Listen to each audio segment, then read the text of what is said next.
डर का असली असर तब दिखता है जब तुम अपने दिमाग में उसे बड़ा बना देते हो। जब हम किसी चीज के बुरे हालात बार बार सोचते हैं तो हम अपने दिमाग को ये विश्वास दिला देते हैं कि वो स्थिति असली में उतनी ही खतरनाक है जितनी हम सोच रहे हैं। लेकिन सच तो ये है कि असलियत लगभग हमेशा उससे छोटी या संभालने योग्य होती है। तुम्हारी कल्पना तुम्हारा सबसे बड़ा दुश्मन बन सकती है। तुम्हारे दिमाग की आदत है कि वो सबसे बुरा हाल सोचे, और अगर तुम समझ जाओ कि सबसे बुरा हाल भी सामना किया जा सकता है तो डर की ताकत कम हो जाती है। एक और चीज जो डर को बढ़ाती है वो है तुलना। जब तुम अपनी जिंदगी को दूसरों से तुलना करते हो और सोचते हो कि वो इनसे सफल है और मैं नहीं, तो तुम्हारा दिमाग अपने आप असुरक्षा और डर से भर जाता है। वो इतने सफल हैं और मैं नहीं, तो तुम्हारा दिमाग अपने आप असुरक्षा और डर से भर जाता है। ये डर इस बात का होता है कि अगर मैं उनकी तरह नहीं बन पाया तो क्या होगा। लेकिन ये समझो कि हर व्यक्ति का रास्ता अलग है। तुम्हारा रास्ता, तुम्हारी मुश्किलें और तुम्हारे मौके अलग हैं। अगर तुम अपनी प्रगति पर ध्यान दोगे और अपनी यात्रा का सम्मान करोगे तो डर अपने आप कम हो जाएगा। तुलना सिर्फ बेकार का दबाव और चिंता बनाती है जो तुम्हारी मानसिक ऊर्जा खत्म कर देती है। अब बात करते हैं जोखिम के डर की।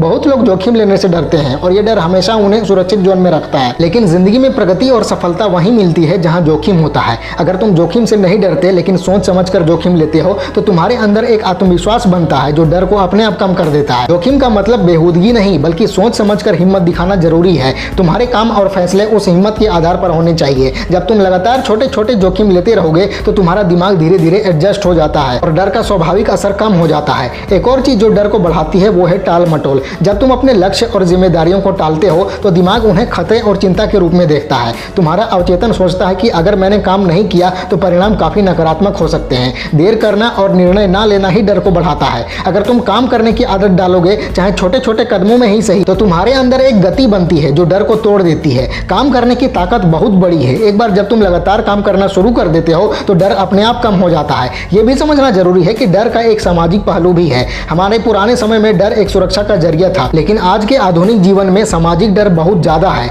लोग क्या सोचेंगे, लोग क्या कहेंगे, लोग मेरे रूप या व्यवहार को कैसे देखेंगे, ये सब डर आज के दिमाग को पंगु बना देते हैं। लेकिन जो लोग आलोचना करते हैं वो अपनी सुरक्षा और ईर्ष्या दिखाते हैं। अगर तुम अपने मूल्य और आत्मसम्मान को मजबूत बनाओगे तो दूसरों की राय तुम्हारे लिए मायने नहीं रखेगी। तुम्हारा ध्यान सिर्फ अपने काम और लक्ष्य पर होना चाहिए, न कि उन लोगों पर जो तुम्हें आंक रहे हैं। अब बात करते हैं डर और सीखने के रिश्ते की। जब तुम डर वाली स्थिति का सामना करते हो तो तुम्हारे अंदर गहरी सीख और विकास होता है। डर का मतलब ये नहीं कि तुम खुद को नुकसान पहुंचाओ, बल्कि डर को नजरअंदाज करके काम करना और अनुभव लेना ही असली शिक्षा है। तुम्हारे अंदर समस्या सुलझाने की क्षमता, धैर्य और निर्णय लेने की शक्ति अपने आप बढ़ती है। जब तुम ये समझ जाओगे कि डर हमेशा एक मौका के साथ आता है तो तुम्हारा नजरिया पूरी तरह बदल जाएगा। तुम डर को दुश्मन नहीं, एक शिक्षक की तरह देखोगे। और यह भी देखा गया है कि मनुष्य का दिमाग दोहराव वाली आदतों वाला होता है। तुम्हारे अंदर एक पैटर्न बन जाता है। अगर तुम एक बार किसी चीज से डर गए तो तुम अपने आप उस तरह की चीज से ज्यादा संवेदनशील हो जाते हो। तुम्हारा दिमाग संकेत ढूंढता है और अवचेतन उन्हें बड़ा कर देता है। लेकिन जब तुम जानबूझकर उस दोहराव को तोड़ते हो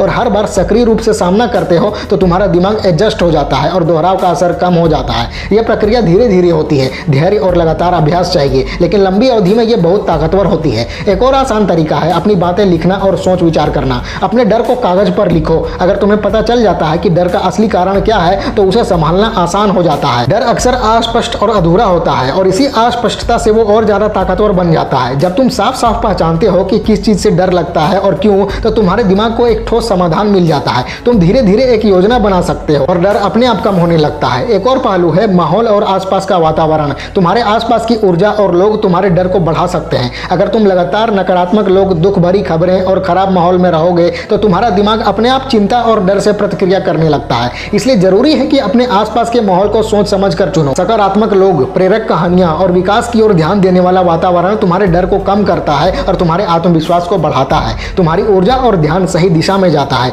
और एक मानसिक तरीका है आसक्ति कम करना। जब तुम नतीजे से ज्यादा जुड़े रहते हो तो डर अपने आप पैदा हो जाता है। अगर तुम सोचते हो कि अगर ये नहीं हुआ तो मेरी जिंदगी खराब हो जाएगी तो तुम्हारा दिमाग डर की वजह से काम नहीं करता। लेकिन अगर तुम नतीजे से थोड़ा अलग होकर प्रक्रिया और मेहनत पर ध्यान दोगे तो डर की तीव्रता कम हो जाती है। तुम्हारे काम सही दिशा में होते हैं और तुम आत्मविश्वासी महसूस करते हो, चाहे नतीजा जो भी हो। यह सोच तुम्हारी मानसिक ताकत को काफी बढ़ा देती है। एक और बात, कृतज्ञता और वर्तमान में ध्यान। जब तुम अपने अभी के अच्छे पहलुओं की कदर करते हो तुम्हारा दिमाग डर के नकारात्मक ख्यालों में कम फंसता है। तुम्हारे दिमाग को यह संदेश जाता है कि जिंदगी पहले से ही मूल्यवान और महत्वपूर्ण है। तुम्हारे अंदर एक शांति और संतुलन आता है जो डर को अपने आप कम कर देता है। तुम्हारा ध्यान अब अतीत या भविष्य की अनिश्चितताओं की बजाय वर्तमान पर रहता है। एक और महत्वपूर्ण बात है कल्पना और रचनात्मक सोच। तुम्हारी कल्पना सिर्फ बुरे हालात के लिए नहीं होनी चाहिए। तुम्हारी कल्पना का इस्तेमाल समाधान, योजना और विकल्प खोजने के लिए भी किया जा सकता है। अगर तुम रचनात्मक तरीके से समस्या हल करते हो तो डर की ताकत कम हो जाती है। तुम्हारा दिमाग यह महसूस करता है कि हर स्थिति के लिए एक रास्ता मौजूद है।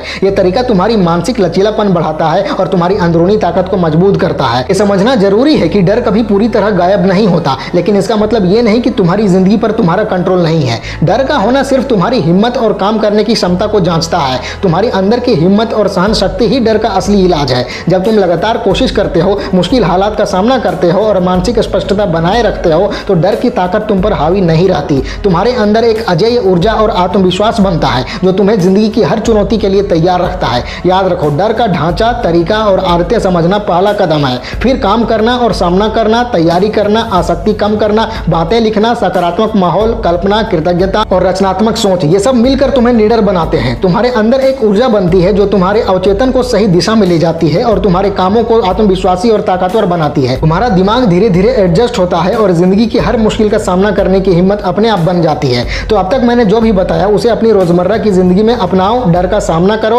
उसे देखो, चुनौती दो और अपने काम पर ध्यान दो। जब आप लगातार ऐसा करोगे तो आपका डर आपका नियंत्रण में आ जाएगा, आपका दिमाग आत्मविश्वासी बनेगा, आपका मन शांत होगा और आपकी जिंदगी निडर बन जाएगी। आपके अंदर ऐसी ऊर्जा बनेगी जो आपको जिंदगी की हर स्थिति में आगे बढ़ने की हिम्मत देगी।